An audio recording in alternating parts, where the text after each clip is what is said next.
You may not be like David when Saul was trying to find him and destroy him, but I'll bet there have been times in your life when you felt, rightly or wrongly, that someone was actively trying to undermine you or even actually trying to do you harm.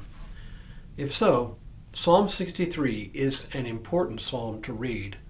It sort of puts things into perspective. Hello, I'm Stuart Baskin, pastor of First Presbyterian Church of Tyler, Texas. And this is your daily devotional for Saturday, September 7th, 2024. Psalm 63 is one of a number of psalms, as we've seen before, that are tied to specific events in the life of King David. You see these events referred to in the headings of these particular psalms. The heading of Psalm 63 sounds benign until you recall David's story. The heading reads, "A Psalm of David when he was in the wilderness of Judah." If you didn't know anything about David's background and how he became king, this heading could make you think that David was just out for a hike or perhaps out on a camping trip. The truth is, he was running from Saul's men. He was running for his life.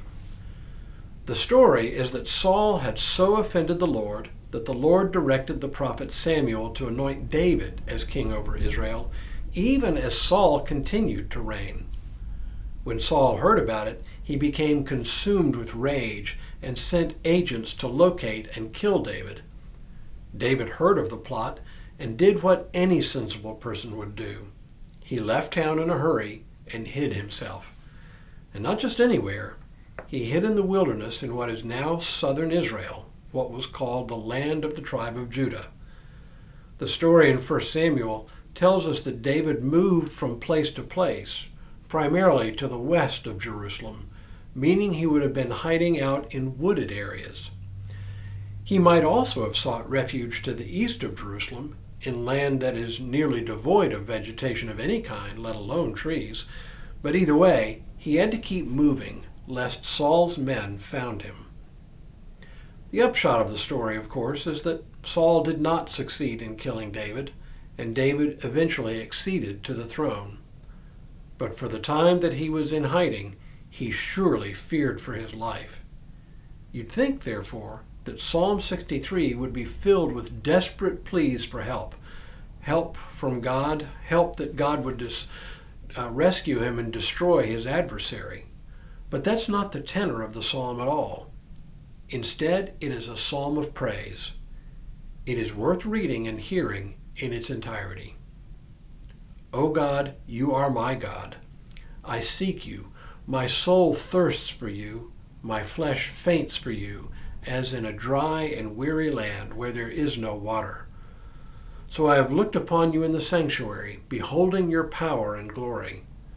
Because your steadfast love is better than life, my lips will praise you. So I will bless you as long as I live. I will lift up my hands and call on your name. My soul is satisfied as with a rich feast, and my mouth praises you with joyful lips when I think of you on my bed and meditate on you in the watches of the night. For you have been my help, and in the shadow of your wings I sing for joy. My soul clings to you, your right hand upholds me. But those who seek to destroy my life shall go down to the depths of the earth. They shall be given over to the power of the sword. They shall be prey for jackals. But the king shall rejoice in God. All who swear by him shall exult, for the mouths of liars will be stopped. Instead of crying out in fear, David cries out in praise and thanksgiving, in complete and total trust of God's care. Notice the contrast between images of wilderness and being in God's presence. My soul thirsts for you, my flesh faints for you, as in a dry and weary land where there is no water. If there's a sense of desperation on David's part, it is the sense of being alone and apart from God, which for him is like being in a desert without water. But the psalm doesn't linger there.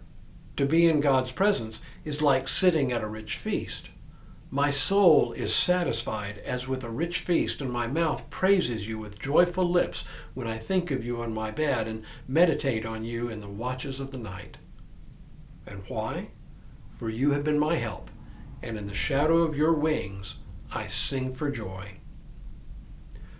It's normal to feel a sense of separation from God from time to time, to feel a sense that others are seeking to undermine you or harm you. At times like that, it's important to remember this Psalm of David and let his confidence become a source of support and comfort for you until you again experience the joy of feeling God's presence, recognizing that God never actually left you. For when we feel a sense of God's absence, turns out God is as near as the nose on our face. And now may God continue to bless you and keep you in all that you do this day and in all the days ahead.